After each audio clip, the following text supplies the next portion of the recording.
आज हम बात करने जा रहे हैं भारत के उस शहर की जो सबसे प्राचीन शहरों में से एक है और जो हिंदू और बौद्ध दोनों का ही पवित्र तीर्थ स्थल है, जहां बहती है फल्गु नदी और जिसे मोक्ष की भूमि भी कहा जाता है, यानी यहाँ जाओ मोक्ष पा जाओ। जी हाँ, एक ऐसा शहर जिसका जिक्र खुद भगवान राम ने किया है और जिसके बारे में महाभारत में भी बताया गया है। जी हाँ दोस्तों, हम बात कर रहे हैं पटना के बाद बिहार का दूसरा सबसे बड़ा जिला गया की। तो चलिए दोस्तों, एक साथ चलते हैं बहुत ही खूबसूरत शहर गया के सफर पर। दोस्तों, भारत का ये खूबसूरत सा शहर हर साल लाखों लोगों को यहाँ घूमने के लिए मजबूर कर देता है। जितना सुंदर इस शहर का मौसम है ना, उतना ही अट्रैक्टिव यहाँ का नेचर है। ऊंचे पहाड़, हरियाली और मंदिरों मठों से सजा हुआ ये बहुत ही खूबसूरत सा शहर है गया। गया शहर के नाम की बात करें तो ये गयासुर नाम के राक्षस के नाम पे पड़ा था। हालांकि दोस्तों, गयासुर की कहानी क्या है, वो गया से कैसे जुड़ा, ये आपको आगे पता चली जाएगा, डोंट वरी। भागलपुर से करीबन 242 किलोमीटर और पटना से 117 किलोमीटर की दूरी पर दक्षिण में मौजूद गया भारत की धार्मिक संस्कृति को बरकरार रखने के लिए जाना जाता है। 308 किलोमीटर स्क्वायर के एरिया में फैला गया बिहार के मिडिल में बसा एक बहुत ही खूबसूरत और भारत के सबसे प्राचीन शहरों में से एक है। फल्गु नदी के तट पे बसे इस शहर में कई नए और पुराने मंदिर हैं, जिनमें बजती घंटियों की गूंज लोगों को अलग ही ना शांति का एक्सपीरियंस करवाती है। और ये बिहार की राजधानी पटना के बाद दूसरा सबसे बड़ा शहर है, जहाँ ज्यादातर लोग मगही भाषा बोलते हैं और बाकी यहाँ आपको लोग हिंदी और दूसरी कई भाषाएं बोलते हुए नजर आ जाएंगे। हाल ही में जारी कुछ आंकड़े कहते हैं कि गया में 6 लाख लोग रहते हैं और धर्म की दृष्टि से देखें तो आपको यहाँ पे सबसे ज्यादा संख्या हिंदुओं की देखने को मिलेगी, जिनमें 88.27% हिंदू हैं, 11.12% इस्लामिक हैं और 0.09% ईसाई हैं और बाकी सिख आबादी रहती है। इस लिहाज से आप गया को हिंदू प्रधान शहर भी कह सकते हैं। और आज जो गया कई संस्कृति और परंपरावादी लोगों से भरा हुआ है, उसी तरह इसका समृद्ध इतिहास भी कई संस्कृतियों का इजहार करता है। गया में पहनावा भारत के दूसरे शहरों और जिलों की तरह ही साधारण है। लोग पैंट शर्ट या धोती कुर्ता पहनते हैं, जबकि महिलाएं साड़ी पहनती हैं। गया भारत का एकमात्र शहर है जहां हर साल बड़ी संख्या में लोग अपने पितरों की आत्मा की शांति के लिए पिंड दान करने के लिए पहुंचते हैं। लेकिन अश्विन कृष्ण पक्ष से अमावस्या गया में सबसे ज्यादा भीड़ देखने को मिलती है, क्योंकि ये समय पिंडदान के लिए सबसे सही और अच्छा माना जाता है। और इस वक्त दूर दूर से लोग अपने पितरों की मोक्ष की कामना लेकर गया में पहुंचते हैं और पिंड दान करते हैं। और यही वजह है कि इस खूबसूरत से शहर को मोक्ष की भूमि के नाम से भी जाना जाता है। कहते हैं कि माता सीता ने फल्गु नदी के तट पर बालू का पिंड राजा दशरथ को दिया था। उनके इस पिंड के बाद ही राजा दशरथ को स्वर्ग की प्राप्ति हुई थी।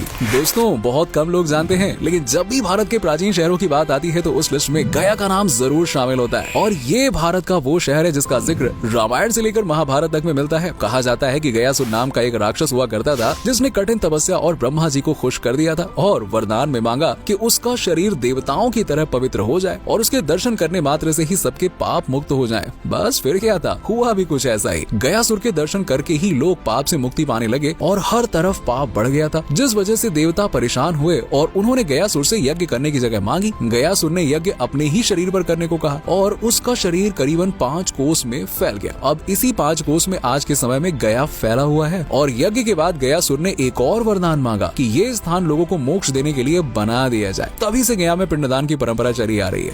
दोस्तों, गया में नंद वंश, होलकर वंश, मगध साम्राज्य, पाल साम्राज्य और मौर्य साम्राज्य सहित मुगलों का शासन रहा है। और 12वीं सदी में गया पर मोहम्मद बख्तियार खिलजी ने हमला किया था और 1557 में ये शहर मुगल डायनेस्टी का हिस्सा बन गया था। और मुगलों के बाद गया अंग्रेजों के अंडर में चला गया और 1764 की बक्सर की लड़ाई में ब्रिटिशर्स का ये मुख्य केंद्र बना रहा। और अंग्रेजों के खिलाफ आजादी की लड़ाई में भी गया ने अहम रोल निभाया है। भारत का ये प्राचीन शहर हिंदुओं के साथ साथ जैन और बौद्ध धर्म से जुड़े लोगों के लिए भी पवित्र स्थल है। बौद्ध धर्म से जुड़े लोगों की आस्था के बारे में बात करें तो दोस्तों, गया में मौजूद है बौद्ध गया, जहाँ भगवान बौद्ध को ज्ञान की प्राप्ति हुई थी। और बोध गया में मौजूद है महाबोधि मंदिर, जिसे यूनेस्को की वर्ल्ड हेरिटेज साइट में जगह दी गई है। जी हाँ, और गया की अर्थव्यवस्था की बात करें तो दोस्तों, ये पूरी तरह से कृषि पर डिपेंडेंट है और यहाँ की आधी से ज्यादा आबादी कृषि से ही अपनी जीविका चलाती है, जबकि कई छोटे बड़े सर्विस सेंटर भी यहाँ पे मौजूद हैं, जिनसे लोग अपना घर चलाते हैं। और गया में सर्विस सेक्टर में बेकिंग, हॉस्पिटैलिटी और अनरेगुलेटेड रिटेल शामिल है। लघु और मध्यम औद्योगिक क्षेत्र पूरी तरह से कृषि और कपड़े पर डिपेंडेंट है। वहीं लेदर और केमिकल इंडस्ट्रीज भी गया में बड़ी संख्या में लोगों को रोजगार देती है। गया में हर साल पितृपक्ष मेले का आयोजन किया जाता है, जो 1 हफ्ते तक चलने वाला मेला होता है और पितृपक्ष मेला सितंबर के महीने में लगता है। गया में जाने माने विष्णुपद मंदिर में इस मेले का आयोजन किया जाता है और भारत भर में इस मेले में लाखों हिंदू विष्णुपद मंदिर में आते हैं और मेले के दौरान अपने पितरों की मोक्ष की कामना के लिए पिंड दान करते हैं। इस मंदिर में पितृपक्ष मेले का आयोजन होने की सबसे बड़ी वजह है कि गौतम बुद्ध ने भी इसी मंदिर के पास में पिंड दान किया था। इसके अलावा गया में भगवान बौद्ध की जयंती भी धूमधाम से मनाई जाती है। जी हाँ, साथ ही कई हिंदू और बौद्ध फेस्टिवल की धूम भी गया में अलग ही देखने को मिलती है। और बात अगर खाने पीने की करें तो गया में एक से बढ़कर एक टेस्टी और लजीज खाना खाने को मिलता है जिसे लोग बड़े ही चाव से खाते हैं। यहाँ के पारंपरिक भोजन में सत्तू, लिट्टी चोखा, बैगन भरता, पिठा, दाल बड़ी, सत्तू की रोटी, सुखोता, कोफ्ता, चाट और मसालेदार अचार है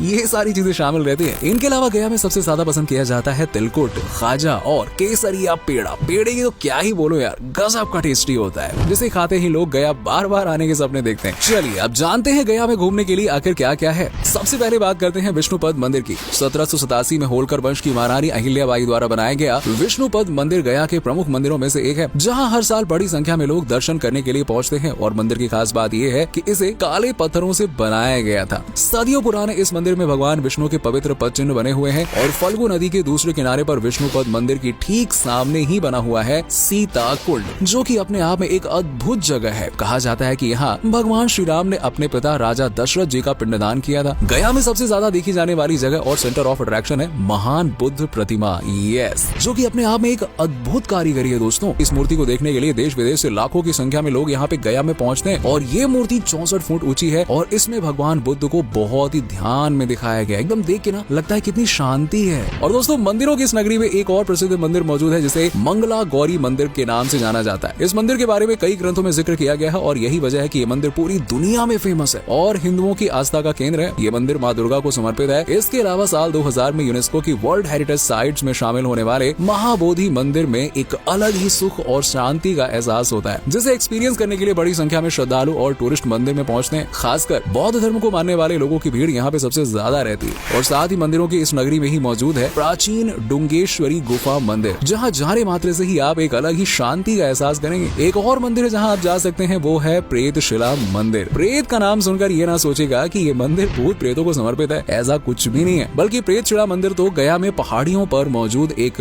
धार्मिक और सबसे ज्यादा पसंद किए जाने वाला मंदिर है, जो कि मृत्यु के देवता यमराज को समर्पित है। और यही वजह है कि इस मंदिर का नाम प्रेतशिला मंदिर पड़ा है। और दोस्तों, गया जिले के बोध गया में मौजूद मुख्य पर्यटन स्थल वाट थाई मोनास्ट्री का वास्तुकला देखकर आप भी दंग रह जाएंगे। ये जगह जितनी खूबसूरत है ना, उतनी ही अट्रैक्टिव भी है और जहां आपको भगवान बुद्ध की कई प्रतिमा देखने को मिलेगी। दुख हरनी मंदिर भी गया के प्रमुख पर्यटन स्थलों में से एक है, जो कि माँ दुर्गा को समर्पित है। फल्गु नदी पर्यटन स्थल होने के साथ ही साथ गया के लिए सबसे जरूरी नदी है। और बात चाहे खेतों में सिंचाई की हो या फिर लोगों के पानी पीने की, फल्गु नदी गया में हर तरह की जरूरतों के लिए लोगों के काम आती है। और यही वजह है कि ये नदी जिले की सबसे मुख्य नदी है। और इनके अलावा आप गया में सुजाता स्तूप, ब्रह्मयोनी पहाड़ी मंदिर और म्यूजियम आदि घूम सकते हैं। चलिए अब जानते हैं कि गया पहुँचे कैसे। तो दोस्तों, गया पहुँचने के लिए आप ट्रेन, बस और प्लेन का सहारा ले सकते हैं। और गया में ट्रांसपोर्ट के लिए ज्यादातर लोग रेलवे नेटवर्क और बस पर डिपेंडेंट है। गया का रेलवे स्टेशन यहाँ के लोगों के लिए मेन ट्रांसपोर्ट का सोर्स है और ये स्टेशन भारत को गया के कई शहरों और जिलों से जोड़ता है। इसके अलावा यहाँ आपको एक डोमेस्टिक एयरपोर्ट भी देखने को मिल जाएगा, जिसका डिस्टेंस बोध गया से 5 से 6 किलोमीटर का है। और इस एयरपोर्ट के जरिए गया में पहुंच सकते हैं आप। और दिल्ली से 1000, मुंबई से 1700, कोलकाता से 500 और बेंगलुरु से 2000 किलोमीटर दूर है गया। यानी कि आप डिस्टेंस के अनुसार अपना वाहन चूज कर सकते हैं। वैसे अगर आप अपने प्राइवेट व्हीकल से यहाँ पे पहुंचना चाहते हैं तो सड़क मार्ग का भी सहारा ले सकते हैं। वैसे आपको बता दें कि गया के धार्मिक महत्व को देखते हुए इसे और भी ज्यादा विकसित शहर बनाने की कोशिश की जा रही है और बिहार की सरकार भी गया को पहले से कहीं ज्यादा साफ और डेवलप बनाने में लगातार लगी हुई है। अरे भाई, बाहर से लोग आते हैं, ये तो करना ही पड़ेगा ना। आज के समय में गया में तमाम तरह की योजनाएं चल रही हैं। एजुकेशन सिस्टम भी दिन ब दिन एडवांस होता जा रहा है और गया में लोग सादा जीवन, उच्च विचार वाला जीवन जीना पसंद करते हैं और चमक धमक से दूर भगवान की आस्था में लीन रहते हैं। सबसे अच्छे से बोलना